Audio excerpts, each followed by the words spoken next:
Esta es una reunión de urgencia del colectivo del partido en la universidad. ¿Aquí estamos seguros? No estamos seguros en ningún lado, pero al menos aquí tenemos coartada.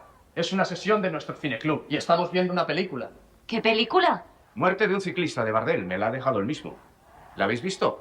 Una antiguaya. Y la vamos a ver ahora con la que está cayendo. Y era un hombre lleno de historias que contar, de anécdotas, además simpático, pero que también sabía ser enérgico cuando era necesario, sobre todo, es decir, cuando se tocaba los problemas de la libertad, etcétera, etcétera. Juan Antonio era un gran profesional, era un hombre de cine y que sentía el cine, pero al mismo tiempo yo creo que ha sido el comunista que en todas sus películas lo que ha intentado es en ese momento lanzar las consignas que tenía el partido. Había dos Bardems, o sea, es decir, uno que era cuando estaba metido en el rodaje, que allí no reconocía ni a sus propios hijos, cuando estaba en el plató, cuando estaba metido en la película, y luego otro que era una persona encantadora, maravillosa, simpática, divertida, que era en la vida normal.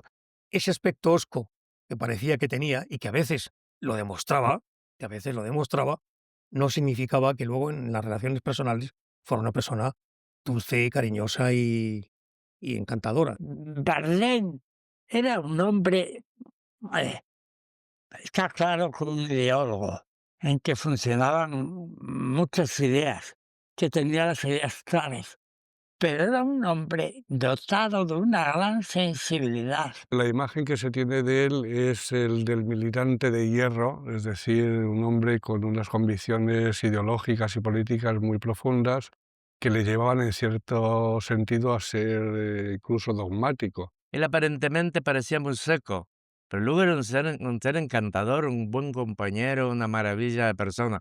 Era un hombre, como esas bebidas que anuncian que la bebes y subes por él, era un hombre energético, ¿no? Tenía optimista. Juan Antonio Bardem tenía muchas virtudes, pero a veces el sentido crítico consigo mismo, no sé. Porque Bardem era así, era un tipo muy tozudo y un hombre pues muy, no sé, muy endiosado, ¿no? Conocí en París a un amigo que decía: yo he tenido dos pasiones en mi vida, el acordeón y el comunismo. De Bardem podría decirse que el 35 y el comunismo también. Yo he desmentido el comunismo de Bardem en 2 o 3 ocasiones en la vida, una delante de la policía. Me preguntaron, me dijo un jefe de brigada de información, pero este chico no será comunista. Y yo dije, pero hombre, ¿cómo va a ser comunista? Qué disparate, ¿no? Hasta el último momento se podía contar con él para cualquier cosa. La protagonista de la comedia es para mí. Ese papel tiene que ser para mí. Como escuchan todos. Nadie se ha movido todavía. El bueno de Rafael, tan sentimental, llora a hurtadillas. Y Marga ha abandonado su postura de diosa y solo ha fumado un cigarrillo. Esa familia de Bardem, esos padres de Bardem, que eran cómicos de entonces, cómicos de la legua, de esos que hacían, que pasaban hasta hambre, que hacían por currículos, por provincias, de mala manera, en pensiones. Y para ellos serían, para su hijo Juan Antonio, todo menos que se dedicara al cine o al teatro. Entonces estudió el bachillerato en el Colegio del Pilar, donde estudiaban con el sacrificio pecuniario correspondiente, estudiaban las gentes de la burguesía, era el colegio más acreditado de aquella época. Y luego le incitaron, por como se daba bien todo, las ciencias, las matemáticas, las letras, todo. Él quizá prefería las letras, pero los padres, una carrera, ingeniero. Yo conocí a Juan Antonio Bardem con motivo de la convocatoria que hubo de un centro que nació entonces, el Instituto de Investigaciones y Experiencias Cinematográficas. Yo enseguida presté atención a dos personas. Uno de ellos era un joven atlético, lleno de energías. Le pregunté su nombre, Juan Antonio Bardén. Hombre, ¿tienes algo que ver con Rafael Bardén? Hombre, es mi padre. También veo otra persona que llevaba sombrero, me acuerdo, llevaba un bigotito.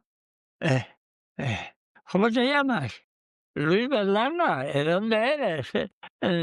De Valencia. Sí, hombre, señorito monárquico, porque yo llevaba los sombreros, esos así de fieltro gris, y me presenté. Y es la primera denominación, él me ha hecho bastantes denominaciones a mí.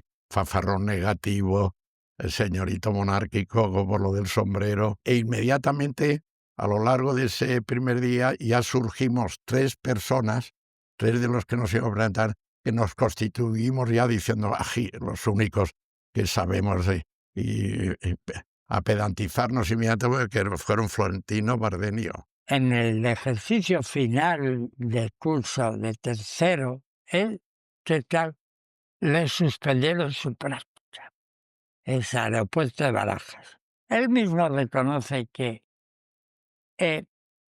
precisamente por ese sentido de superioridad, de sentido propio, yo creo que el conocimiento de lo que valía, y en el fondo, pues no prestó la debida atención. Y claro, terminó ya ingeniero agrónomo y él soñaba con ser director de cine, pero no salía nada. Y llegó un momento, el que le habían suspendido en tal promesas, guiones que había hecho con Berlanga y que no salía, que parecían que iban a salir, pero no terminaban de salir. Y le ofrecieron un cargo importante de jefe de algo en Almería. Y ya se decidió a irse a Almería, a dejar el cine. Pero ¿qué pasó? Que yo me enteré de eso. No sé cómo, si me lo comunicó él o me lo enteré por alguien, y entonces nos citamos en una cafetería. Y eso, yo me olvidé enseguida de esto. Nos citamos en una cafetería y yo dije, pero Juan Antonio, pero tú estás loco. Pero, ¿cómo vas a abandonar el cine? Tú no puedes abandonar el cine. Tú, mira, yo estoy seguro que tú vas a ser un director no solo importante en España, pero sino en el mundo. Tú tienes una capacidad, tú no tienes derecho. No te lo permito, además. Y al parecer hubo otro camarada, porque yo soy amigo de la camarada, un camarada, un tal Cirilo, no sé cómo se apellida, que murió en un accidente que le afectó mucho, que también le dijo, bueno, pues no puede estar. Y entonces nos convencimos. Esto tendréis que firmar, señora. Valencia lo exige, yo os lo demando. Firmad. No. Sí. No. Sí. No. Sí. Voto a tal. Valencia lo exige. Firmaréis. Jamás. Jamás. No firmaré jamás. Antes me arrancaréis la vida. ¿Lo oís bien? No firmaré jamás. Y vosotros, mis fieles vasallos, mis leales servidores, ¿qué hacéis? No hay nadie que me defienda. No hay nadie. No hay nadie. Todo es soledad. y silencio. Estoy sola, sola, sola. Dios se va a ti. Oh, pero no triunfaré. Prevenido. No firmaré jamás. Muera conmigo el honor de Palencia. Aunque hay ciertos historiadores que más o menos, Joan Mangover, por ejemplo, que sitúa bastante bien a Bardem y Berlanga en un contexto mayor, que no solo parte de la influencia extranjera italiana, sobre todo, sino también de ciertas tradiciones que provienen de toda la literatura, teatro, pero también del cine español previo. En general, se ha tendido a minimizar de una manera radicalmente excesiva, desde mi punto de vista, lo que ha sucedido antes de 1950 en el cine español, por motivos políticos evidentes e incluso disculpables durante un periodo, ¿no? Es decir, desde 1939, desde 1936 más bien, con ese periodo de 3 años en el que prácticamente no existe cine de ficción, y desde 1939 a 1950 la historiografía traza una especie de niebla o de velo sobre la filmografía española.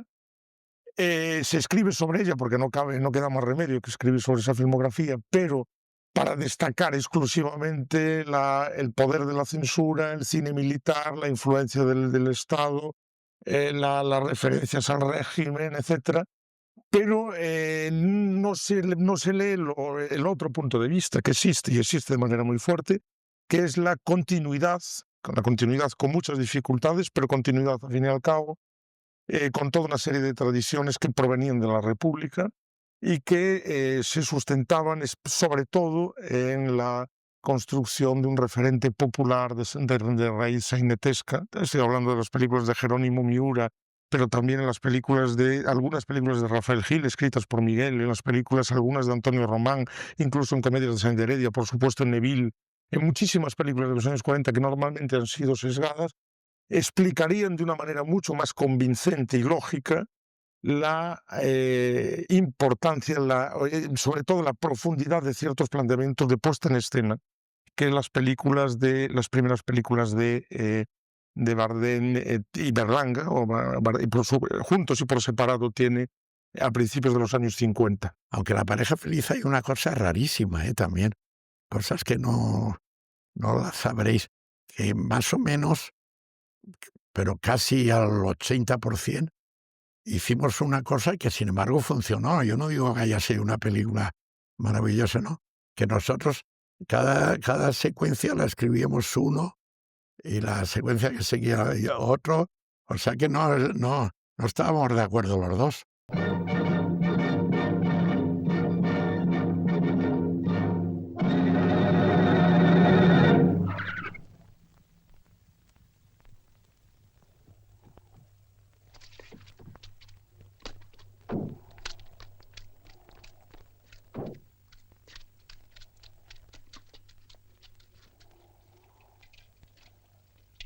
Aún está vivo. Juan, por aquel tiempo y después, yo creo que fue la persona que, o casi por primera vez, nos enseñó a los españoles lo que era nuestro propio país a través de las imágenes. Era una película contra el régimen, contra la sociedad dominante. Es decir, todo lo que se ve en ella, aparte del caso de conciencia del ciclista muerto, y de la pareja equívoca o no equívoca, la pareja de amantes, es todo ese reflejo de la sociedad que luego está pues en un cóctel donde a veces pues en ese momento se podían reconocer ciertos personajes.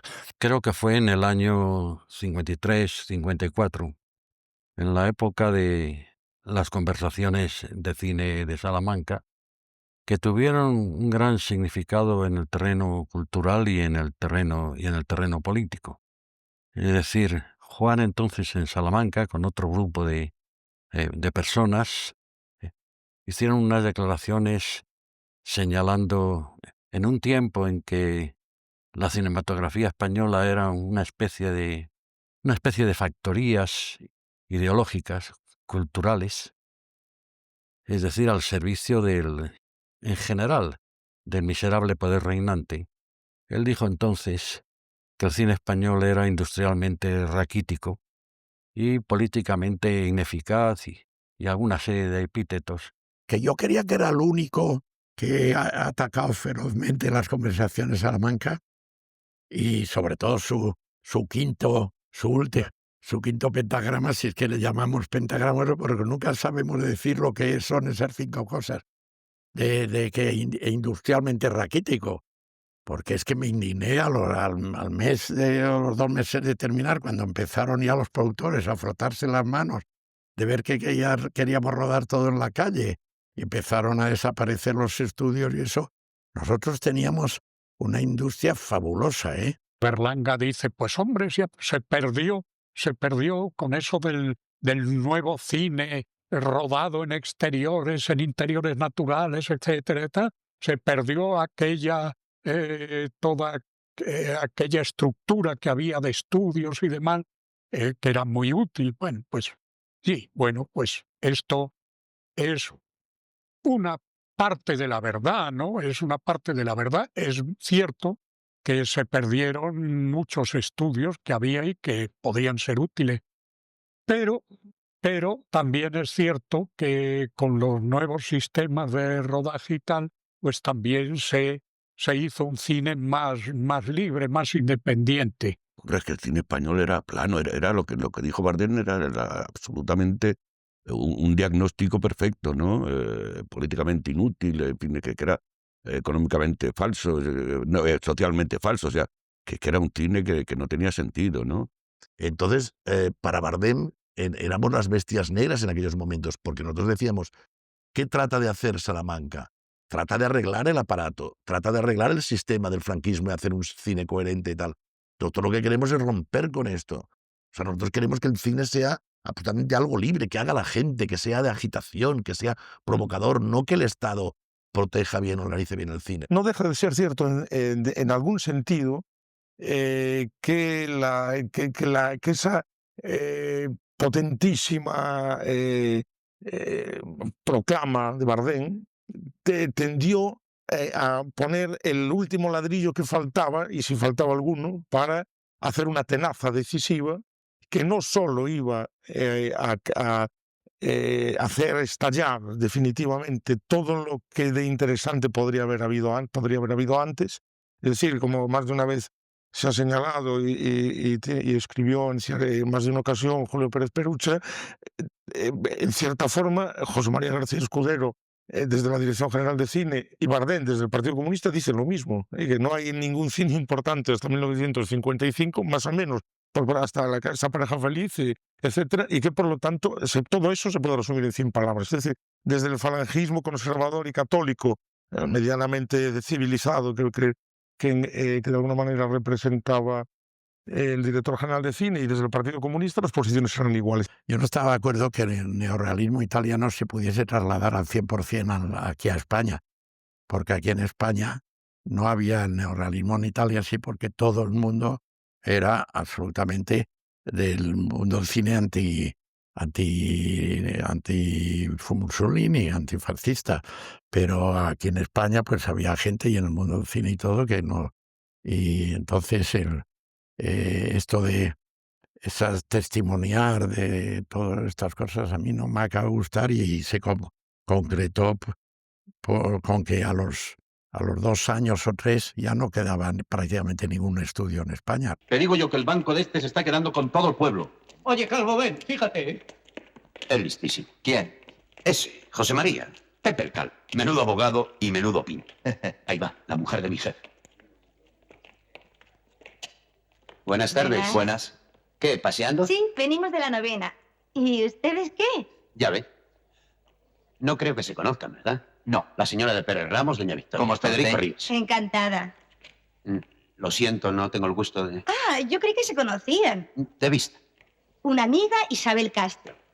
Encantado. Tanto gusto. Juan Antonio siempre quiso hacer el cine como en Hollywood. Siempre. No como en España, sino como en Hollywood. Juan estaba a él lo que le gustaba personalmente era un poco la organización muy de gran industria, ¿no? Mira el cine americano en ese sentido. Ahora el ideal suyo es la película que hizo de Dimitrov. que rodó en los estudios de la RDA y en Moscú, que tenía toda la industria de cine a su disposición, ¿no? Y a partir de esta época de los 60, a Bardem le interesa más el cine americano. O sea, él, por ejemplo, me acuerdo como te contaba, porque yo viajaba a Estados Unidos y venía y decía, he visto una película y tal, y entonces ya le interesaba una estética distinta, una concepción del cine más de Star System y tal, que es donde él se equivoca absolutamente. Que entonces trata de hacer esto, de mezclar el cine ideológico con Sara Montiel, con Marisol. Y ya el testamento de Mar Flores es el último, ¿no? Negar la evidencia de la influencia de Antonioni, o la influencia de Fellini, o la influencia de muchos otros autores en el cine de Juan Antonio Bardem es una estupidez, porque él mismo lo ha reconocido, pero también sería una estupidez no estar de acuerdo en que él mismo reconoce que la influencia hollywoodiense y cierta literatura española es fundamental en él. Él mismo reconoce que ciertas composiciones de los encuadres de Alfredo Fraile para las películas de Rafael Gil están en el origen de ciertas composiciones de Muerte de un ciclista. Él mismo basa su obra maestra, una de sus obras maestras fundamentales, que es Calle Mayor, La señorita de Trevélez, y recurre a la misma actriz para reivindicar un hilo común fuerte con la versión de 1935, de Neville. Siempre me contaba, cuando íbamos a París, cuando estábamos preparando 7 días de enero, me contaba siempre que cuando a él le llamaron de la Metro para hacer sonatas y otro contrato para La venganza, dijo, esto ya está, ya he conseguido todo lo que hay que conseguir en la vida, ya siempre trabajaré. Y no, claro, el cine es una industria muy, muy traicionera, estás hoy aquí y mañana abajo.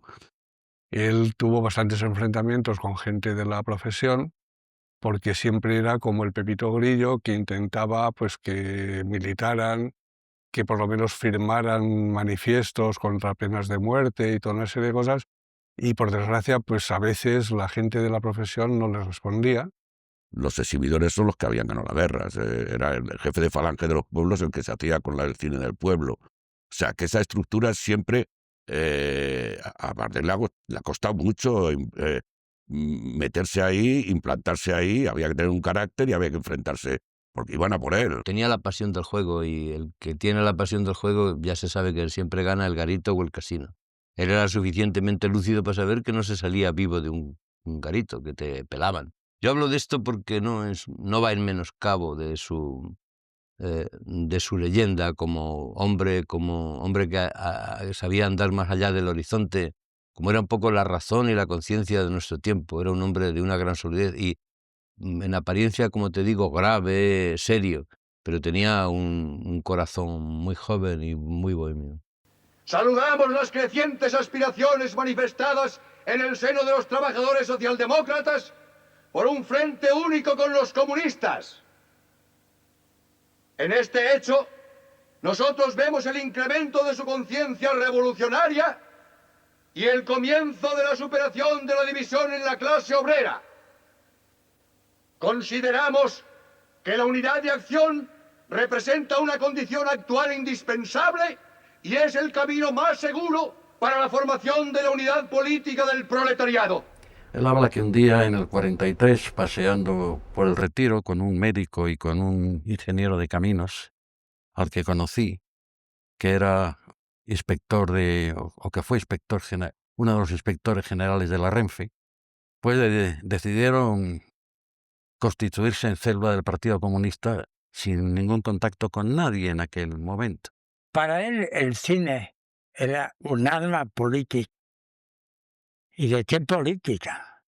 De la política comunista. Todas esas revistas y toda esa parte intelectual francesa, eso le protegió mucho la crítica, hasta que ya en La venganza esa crítica se le vuelve en contra, que fue Cahiers du Cinéma, Truffaut, eso ya le van a por él, ya entra dentro de lo que la nueva ola, una de las víctimas propiciatorias de la nueva ola era Bardem.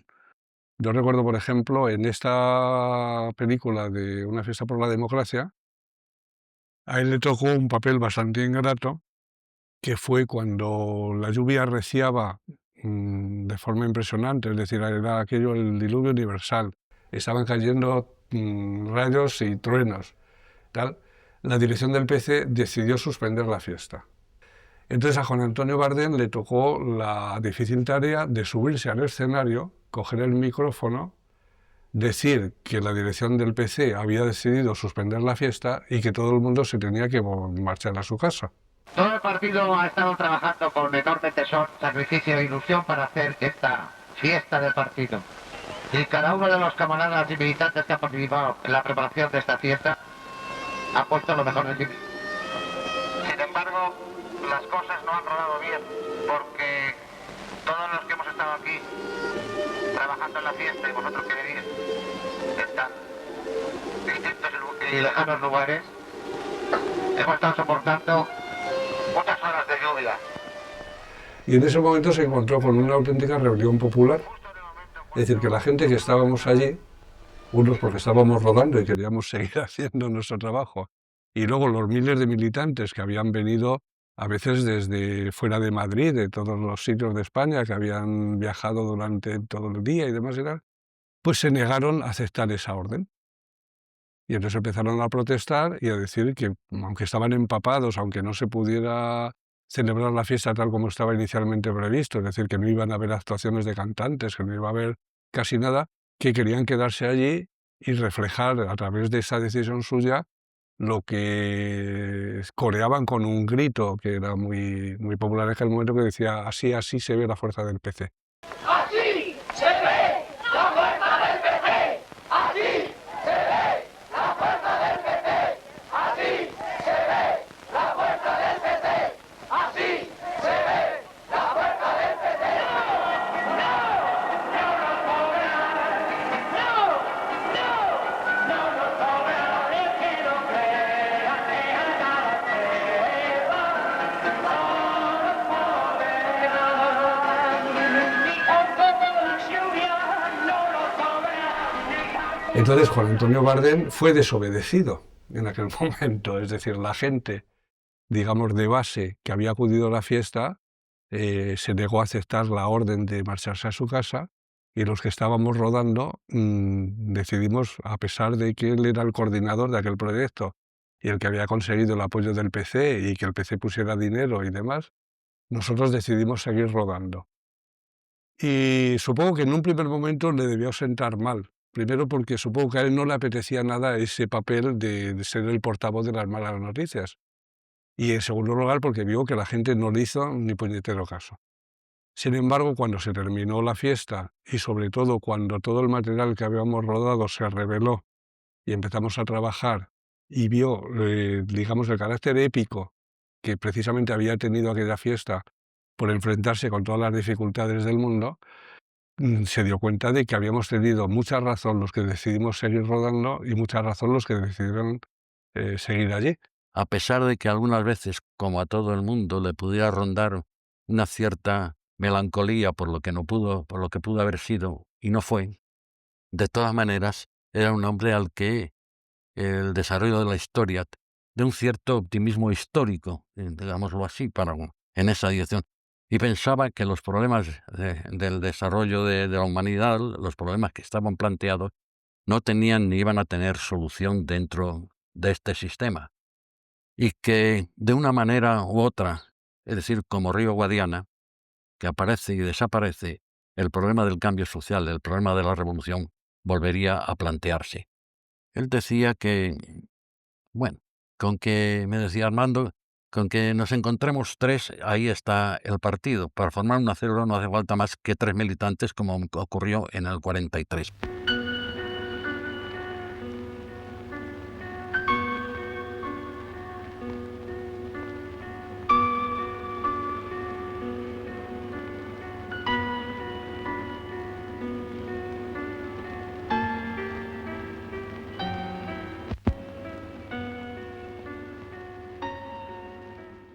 Él decía que el cine o es testimonio o no es nada. Hay que situarse en ese momento. El cine no podía ser, como dice Celaya, un lujo para los neutrales. O sea, era cine para el pueblo, cine para la lucha, cine para dar ideas, para para remover. Esto le perdía a Bardem, ¿no? Este dogmatismo, esta cosa, esta visión de decir hemos de inculcar a la gente la idea a costa de lo que sea, da igual, renunciando a lo que sea, no había una riqueza creativa. El cine tenía que ser doctrinario, tenía que ser un cine de ideas que tenía que servir para socialmente, que no podía ser solamente el arte por el arte. Yo creo que a Bardem porque, por ejemplo, a mí hay una película que me gusta más que Calle Mayor y que todas, que era la de los campesinos, de la venganza. Pero creo que Juan Antonio, el error que tuvo, pero error o porque sería imposición del propio partido o algo, aunque esto lo vais a enseñar ahora cuando esto del partido, creo que el discurso político es un error meterlo en las películas. Hablando sobre el cine político y las posibilidades del mismo, pues estábamos hablando sobre los problemas de la emigración, los problemas de las pateras. ¿Todo esto es un cine directamente, digamos, comunista o de partido, o es un cine que señala los problemas de la sociedad española y de lo que está ocurriendo hoy en el mundo? Yo creo que esto último. Lo que pasa es que va en una línea general de lo que el partido en muchas ocasiones como tal ha planteado. Pero si se quiere ver la figura de una decisión de partido que dice a los escritores cómo emplear el subjuntivo o el pluscuamperfecto, equivocado y de culo va.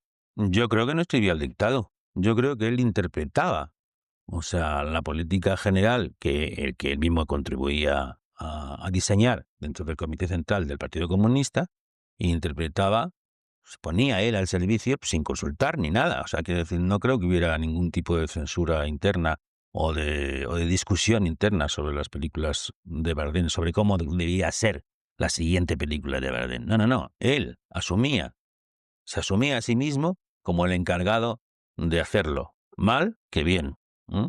Y supongo que el partido asumía perfectamente lo que hiciera mal que bien. Juan Antonio hacía un cine muy clásico, pero en el mejor sentido. O sea, que tenía una noción de lo que era el lenguaje cinematográfico totalmente clásica. Era consciente de que cuando algo no beneficiaba, digamos, a la obra artística, pero porque para él era más importante la función social política.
Como director, era jodido. Yo creo que es la palabra exacta. Era muy difícil. Era un director duro, un director con mucho poder, claro, un hombre que sabía muchísimo de cine, que conocía perfectamente. Yo creo que era el único director en este país que rodaba con la cámara Mitchell, que era una cámara inmensa, grande, americana, muy pesada, con blind, tapada, se rodaba en directo, cuando nadie lo hacía en este país. Tú mismo te trabajabas el personaje también. Él decía, tú hazlo, tú eres el que vas a trabajar, tú hazlo. Claro, te corregía, todo eso, jamás te corregía con los gritos ni adelante de la gente, ni nada. Era muy amable, si tú habías estado mal, cortaba, te cogía del brazo y charlando, no te decía nada delante de la gente. Y entonces hacía planos muy elaborados y muy complicados, donde uno no solo estaba como yo ahora ante la cámara hablando, ¿no? Sino que de pronto había mucho movimiento, mucha acción en el plano. En lo de Bardem esto era una cosa de tiralíneas, ¿no? O sea, cómo hace que se muevan los personajes, que venga la cámara, que vaya y tal, cómo resuelve y con qué intensidad. Sabía mucho de esto, ¿no? Ahora, eran los personajes, era la forma de enfocar, eran sus concepciones estéticas. Yo creo que el marxismo-leninismo le hizo mucho daño a Bardem en la vida. Bueno, que ha tenido películas que, digamos, alimenticias, como hemos hecho todos, ¿no? Pero jamás, incluso en esas películas, se intentaba meter el mensaje. Porque los dos hemos tenido yo creo que una carrera bastante paralela de empezar bien con los éxitos de Bienvenido, de Calle Mayor, de todo eso, pero luego tuvimos un bajón en que ya tuvimos que meternos en territorios que no nos gustaban. Se quedó parado ahí, en ese tipo de cine excesivamente retórico, que dejaba poco margen a la vida, digamos antirroseliniano, y no se adaptó a las nuevas maneras de captar la realidad, a los avances del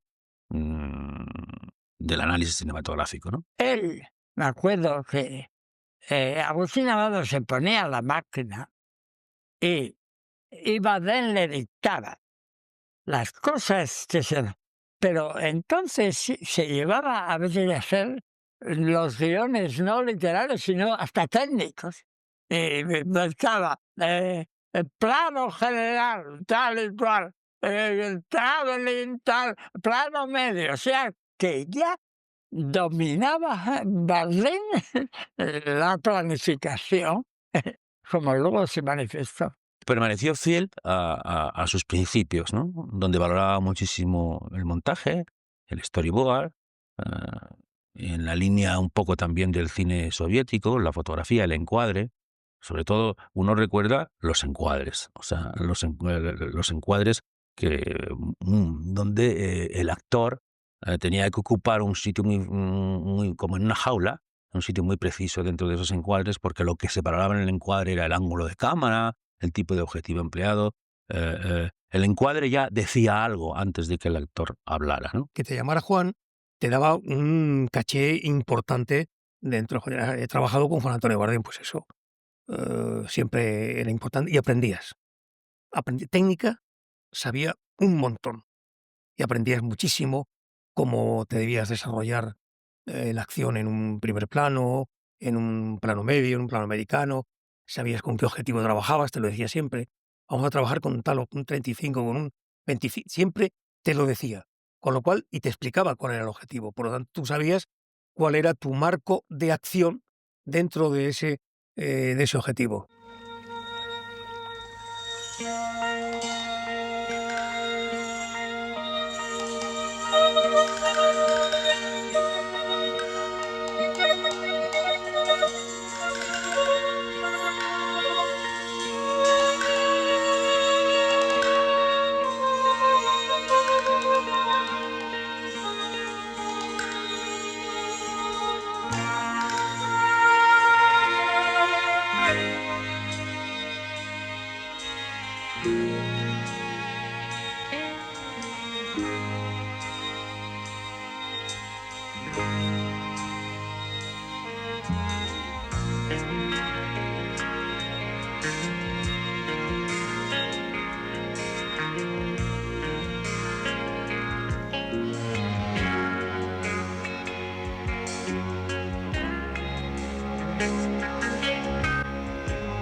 Juan Antonio fue, yo creo, en aquel tiempo, un sindicalista ejemplar en la dirección de aprovechar, es decir, la táctica leninista de las posibilidades legales que ofrecía el sistema para ensanchar los campos de la libertad, de la expresión en la cultura y también de la movilización política dentro del campo de la cultura. Dentro del sindicato vertical fundó la ASDREC y cuando, por ejemplo, cuando nos expulsaron a prácticamente todos los directores de la Escuela Oficial de Cinematografía que era la que había patrocinado en cierta medida y hecho posible el nuevo cine español, él a todos los expulsados inmediatamente nos introdujo en el sindicato del Astric. Creo que era un trabajo interesantísimo. Era un trabajo interesantísimo desde todos los puntos de vista. Es decir, era interesante, pues, por una parte, digamos, cinematográficamente, porque era una manera de luchar por la independencia y del cine, ¿no? Y Bardem te daba cierta seguridad, porque era un hombre valiente. Te daba la seguridad de que él iba adelante, que él iba a decir a la policía, pues esto es así, así. Eso no impedía que luego cargaran contra nosotros, nos detuvieran o nos pegaran hasta la extenuación, pero te daba cierta seguridad. Era un dirigente valiente. Cuando nosotros, dentro de una reunión que tuvimos con Juan Antonio y con varias gente de la célula, antes de la territorialización del partido, cuando todavía trabajaba en células, nosotros nos cargamos el sindicato vertical en una mañana, en el año 76. En una mañana. Yo me ocupaba era responsable de la parte sindical del partido, y convocamos una asamblea general, y en aquella mañana empezó la reunión a las 12 y a la 1, 400 personas, técnicos de cine y actores, se cargaron el sindicato vertical. Fíjate la fuerza que tenía en ese momento.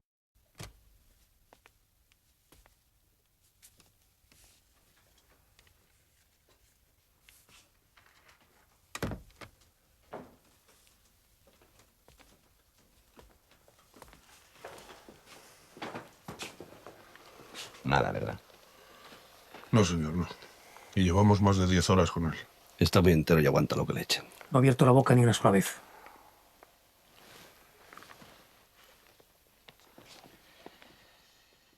Según todos los datos que habréis podido leer en el expediente del caballero este, está más claro que el agua que aquí el señor Morris no es... Y entonces mi contacto con él definitivo para la creación de algo creo tan importante, tan conseguido como Jarabo, es una entrevista que yo leo, hacía años que no veía a Bardem, y leo una entrevista en El País, un dominical, no sé si no recuerdo de quién era, y que Bardem cuenta lo mal que lo está pasando. Él ya había vuelto de Rumanía, creo que es donde rodó aquella película de la Dimitrov, Bulgaria.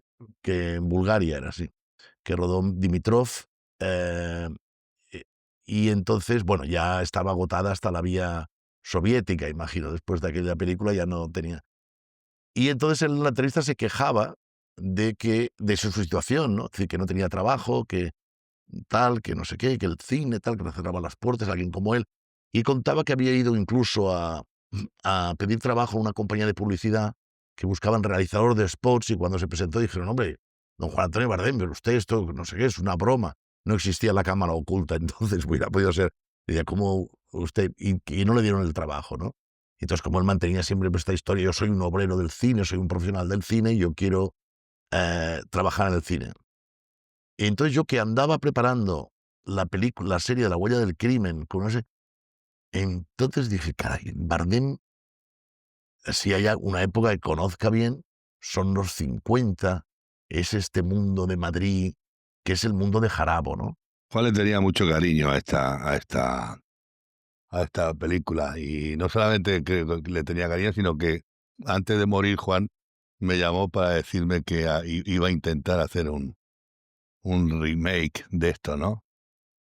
El rodaje de Jarabo fue un calvario, que lo tengo escrito, en el que está, porque hay una lucha, es decir, en el que yo no abandono el papel de lo que es el productor, porque Bardem tenía el sentido muy, muy directo de las cosas, ¿no? Dialéctico, primitivo, o sea, decirte, el productor es el malo, el rico, el dinero, el capital, el director es el artista, el intelectual, el explotado, etcétera y tal. Bueno, este era el concepto de Bardem. Entonces, ahí se produjo, porque yo no renunciaba, es decir, la película era mía, la decisión de hacer Jarabo era mía, había una serie de conocimientos sobre el guión que había aportado yo, y entonces, a pesar de que era muy bueno el resultado artístico de la película con unas visiones ya estilísticas y tal que son difíciles, que luego las puedo contar, pero vi enseguida que él trataba de engañarme y trataba de hacer una película de 1 hora y media. Federico García Lorca.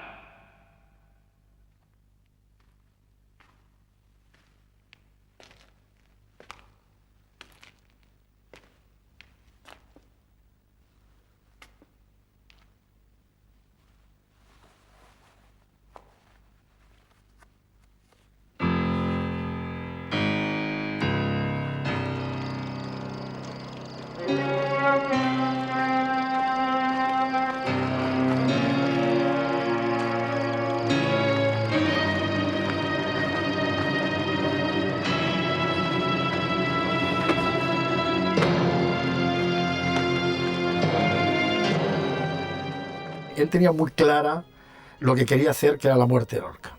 Y a él, yo creo que íntimamente, como creativo, como creador, como autor, no le fascinaba mucho la idea de contar la historia de la vida de Lorca, no le apetecía, no.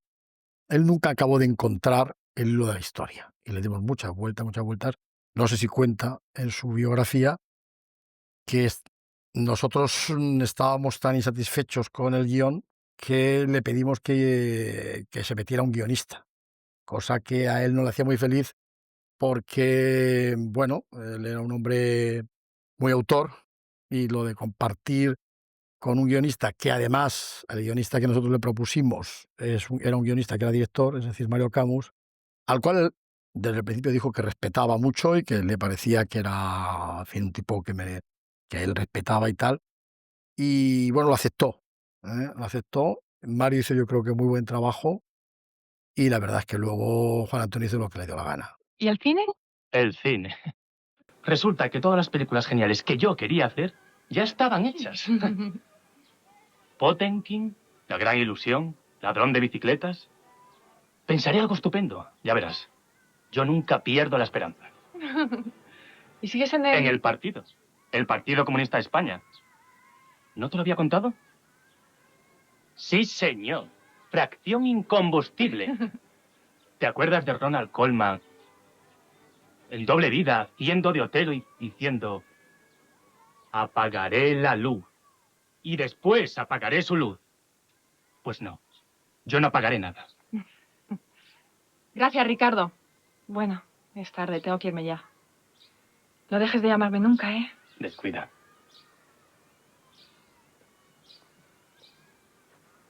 Hasta siempre, Tovarich. Ah, y me encanta eso de a la felicidad por la electrónica. Bardem y Berlanga, esa pareja feliz, 1951. Yo creo que no le perdonaron aquella película que hizo, me parece, con Mar Flores, que se llamaba Punto Final o Solución Final, no recuerdo ahora mismo, o Resultado Final, el título de la obra, donde mostraba la corrupción de esa etapa, es decir, de la pasada por la izquierda, que fue la pasada no por la izquierda, sino la pasada por la corrupción de algunos dirigentes de la tercera vía.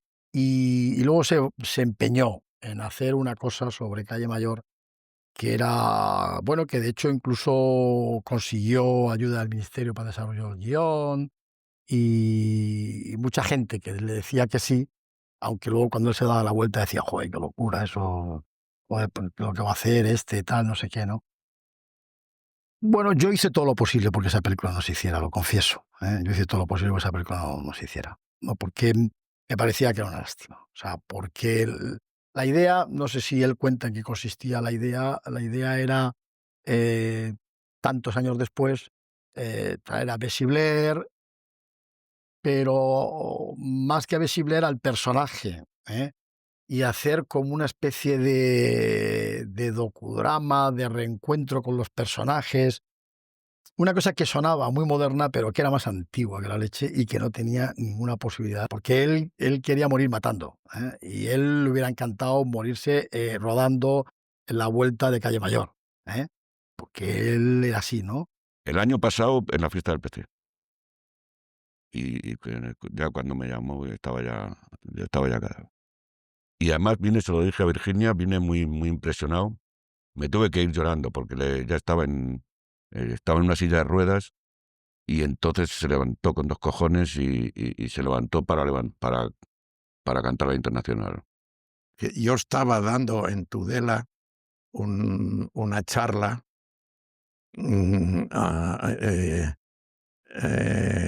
allí a los universitarios de por allí.